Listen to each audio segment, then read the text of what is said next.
Question B3, the production of energy in nuclear fission. A possible fission reaction is, so here I have uranium-235 plus a neutron goes to krypton, it's 92, barium-141, and X numbers of neutrons are expelled after the reaction.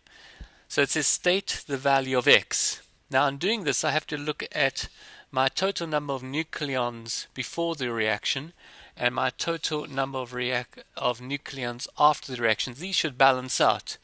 So on the left hand side I've got 236. Here I'm going to have 233 plus I've got X and there's 1, so that's the X times 1. So obviously this X must equal to be 3 to balance out, so that would be 3 there. Then it says show that the energy released when one uranium nucleus undergoes fission in the reaction in A is about 2.8 times 10 to the negative 11 joules.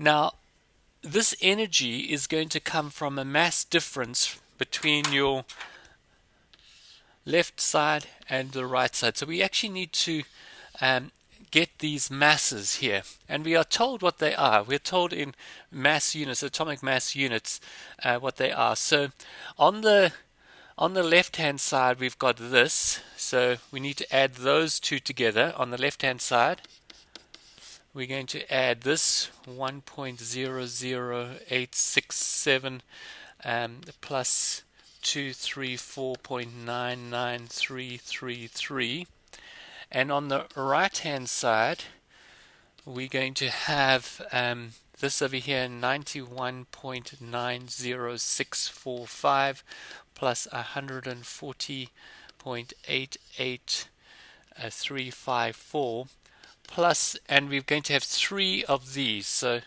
3 of these over here, 3 times sorry, I should put that in here. This value over here, 1.00867, and then we're going to have a mass defect. So we're going to subtract the one from the other, and when we subtract them, we should get a change in U, a change in mass. Let me use mass. And that should equal 0.186 U between the two. And this is your mass difference. Now there's 2 ways that you can go from there to work out what the energy.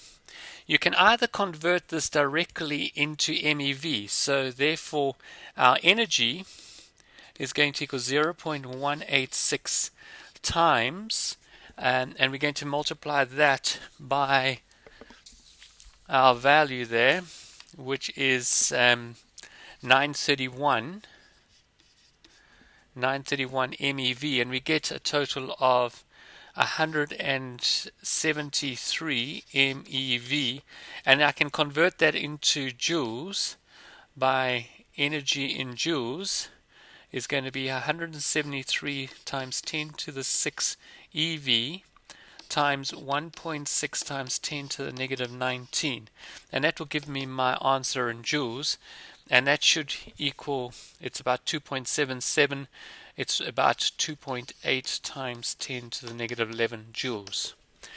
I could have also done it using this value over here. I could have also used my formula E is equal to mc squared.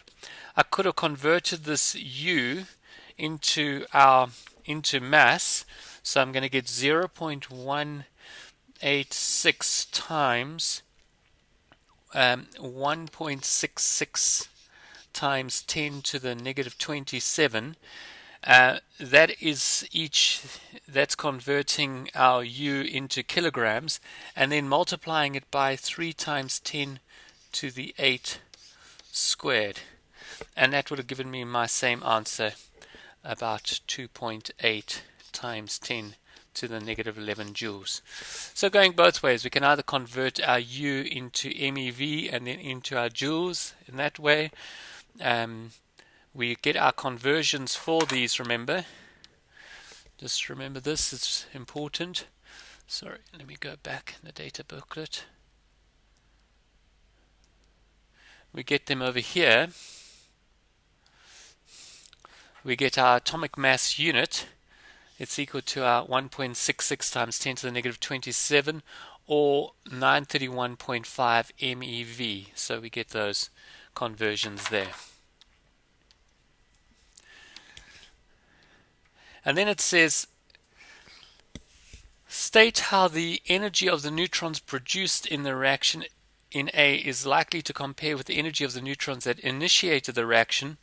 Well, all this energy goes into the kinetic energy, or large into the kinetic energy of those neutrons, so it will be much higher. The energy will be much higher, greater.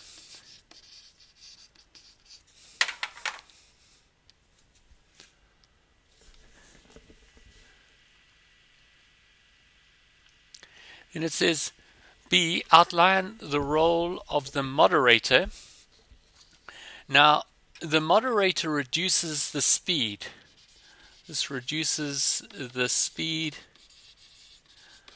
of the neutrons.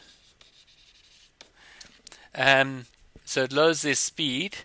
And to do this, because it needs a lower speed, is more likely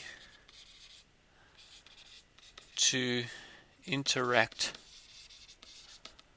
with further uranium-235 nuclei and continue the fission process. If it's too fast, these neutrons don't react, don't interact further, and so the fission process actually decreases. So a nuclear power plant uses uranium-235 as a fuel, has a useful power output of 16 megawatts and an efficiency of 40%. Assuming that each fission of uranium-235 gives rise to 2.8 times 10 to the negative 11 joules of energy, determine the mass of uranium-235 fuel used per day. So we have here, firstly, 40%. All right, so we have 40% efficiency, and it has a useful power output of 16 megawatts. So that's the output. So what must be the input power? What must be the input power that's coming in? So you have your input power times 40%, 0.4, must give you the 16 megawatt. So obviously your input power, or the energy that is being provided by the nuclear reaction, is going to be 16 divided by 0.4 megawatt, which equals to about 40 megawatts. So that's the energy that is being put in. Now, this is 40 megawatt. This is 40 megawatts per second. So every second we are producing 40 times 10 to the 6 joules per second. And if I divide that by my 2.8 times 10 to the negative 11, that's the energy from one reaction. This will give me the total number of reactions per second that are required to give the 40 megawatts output per second. So when I do that, I get a certain value of about 1.3 times 10 to the 18 per second. Okay, so obviously these joules cancel out. This is per reaction, and this is the total number that we require, so we just divide the two. Now, in looking at that's per second, I've therefore I'm wanting to have per day. So I've got to see, now how many do I need per day? Well, that's going to be 1.3 times 10 to the 18. Now, there are 24 hours in a day, so it's 24. This is per second. 24 times 60 times 60 would give me the total number that are required per day. And here I get 1.23 times 10 to the 23 per day. So it's a to the negative 1 that I'm going to require. Now, this gives me the total number of reactions. Now, how much fuel do I need? Well, to do this, I'm going to need to use my formula N. The number of moles is equal to the mass divided by the molar mass. Now, how many moles do I actually have? Well, in every mole we have 6 times 10 to the 23 particles. So if I do 1.23 times 10 to the 23 and I divide it by 6 times 10 to the 23, I will get my number of moles. And if I multiply that by my molar mass, which is always the atomic mass number in grams, so multiply that by 235, I will get my mass. And when I do that, I get my 48 grams per day. So just to review that, remember that your number of moles is equal to your mass over your molar mass. This is the number of moles.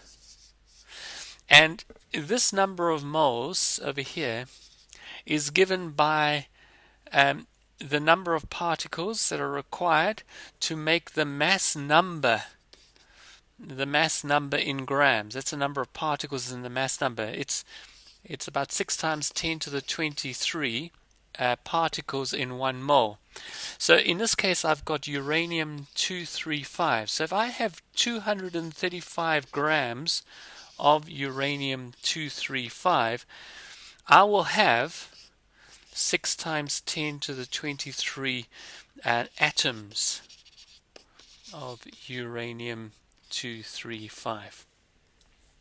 Please come and see me if you need more explanation on the whole molar mass question.